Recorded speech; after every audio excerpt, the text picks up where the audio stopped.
संत तुकाराम महाराजांची पालखी पुणे जिल्हा सोडून सोलापूर जिल्ह्यामध्ये येते। त्याचं स्वागत जे आहे ते आपण मोठ्या आनंदात आणि उत्साहात केलं जाते। त्या पार्श्वभूमीवर अकलूज नगरीमध्ये स्वागत होत असताना माड्याचे खासदार धैर्यशील मोहिते पाटील साहेब आपल्या सोबत आहेत। भैया, खरं तर आता वाढदिवस तुम्ही स्वागत करताय पालखीचं, काय सांगा? सोलापूर जिल्ह्यामध्ये कालच माऊलींच्या पालखीचं स्वागत झालं, आज तुकोबांच्या पालखीचं स्वागत होतंय। सोलापूर जिल्हा हा महाराष्ट्रातून येणाऱ्या सर्व संतांच्या पालख्यांचं स्वागत करण्यासाठी इथली जनता ही मनापासून उत्सुक आहे आणि भक्तिभावनेने सगळ्यांचं स्वागत करते। पाऊस काळ चांगला झाल्यामुळे वारकऱ्यांची संख्या दुप्पट आहे आणि त्या दृष्टिकोनातून जिल्हा प्रशासन आणि जनतेने सुद्धा त्याच पद्धतीने तयारी केली आहे। 4-5 दिवस पालखी आता पंढरपूर पर्यंत जिल्ह्यात राहणार आहे, कशा प्रकारे तयारी केली प्रशासनाकडून? काय गेल्या वर्षीपेक्षा दुप्पट संख्या येईल हा एक गृहीत धरून प्रशासनाने आरोग्य असेल, स्वच्छता असेल, पोलीस बंदोबस्त असेल आणि वारकऱ्यांची योग्य पद्धतीने सोय व्हावी या दृष्टिकोनातून सगळी तयारी केली। राज्य शासनाने मोठ्या प्रमाणात वारीमध्ये काही तयारी केलेली दाखवते, काय तसं आहे सगळीकडे? 100% मानता येणार नाही, परंतु बऱ्यापैकी तयारी प्रशासनाने केलेली दिसते आपल्याला। आता म्हणले की VIP दर्शन बंद करायला पाहिजे विठ्ठलाचं, काय हे सगळं आहे? प्रशासनाने तर VIP दर्शन बंद केलेलं आहे, परंतु काही महाराष्ट्रातले लोकप्रतिनिधी दबाव आणण्याचा प्रयत्न करतायत प्रशासनावरती।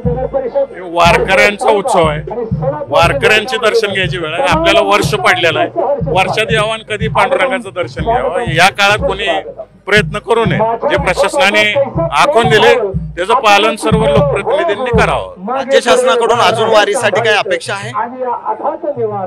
स्वच्छतेच्या बाबतीत रस्त्यावरची जी गाव आहे, आता काही नगरपालिका झाल्या, पूर्वी ग्रामविकास खातं या ज्या गावात मुक्काम असायचा त्यांना थोडंफार अनुदान द्यायचं। विजय मोहिते पाटील ग्रामविकास मंत्री असताना त्यांनी हे सुरू केलं, परंतु ज्या ग्रामपंचायती, नगरपालिका किंवा नगरपंचायत झाल्या त्यांना या बाबतीतलं कसलं अनुदान दिलं जात नाही, तर ते अनुदान दिलं जावं त्यांना स्वच्छतेच्या दृष्टीने। खासदार म्हणून दुसरी वारी आहे तुमची, आता पहिल्या खासदारकीची निवडणूक आणि आता स्थानिक स्वराज्य संस्था निवडणूक आहे।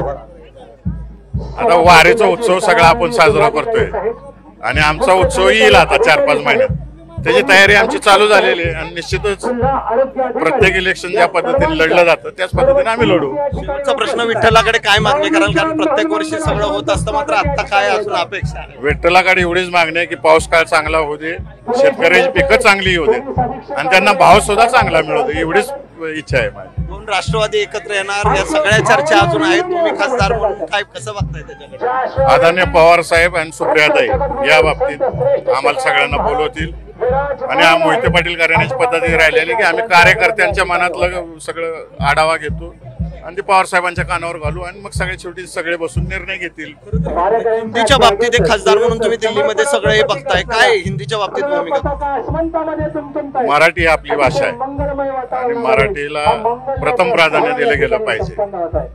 चॉईस म्हणून हिंदी ज्यांना आवड असेल ती निवडतील, परंतु मराठीच्या बरोबरीने इतर भाषेची सक्ती करणं हे अत्यंत चुकीचं आहे। धन्यवाद। नक्कीच आपण पाहतोय की अकलूज नगरीमध्ये या ठिकाणी संत तुकाराम महाराजांची पालखी जी आहे ती स्वागत करताना खासदार धैर्यशील मोहिते पाटील यांनी या ठिकाणी स्वागतासाठी आलेले आहेत। कॅमेरामन आदर्श कटकेसह सचिन जाधव, साम टीव्ही न्यूज, पुणे। आता isakal.com आहे देशातील नंबर 1 ची मराठी न्यूज वेबसाईट। प्रत्येक अपडेटसाठी isakal.com ला नक्की भेट द्या।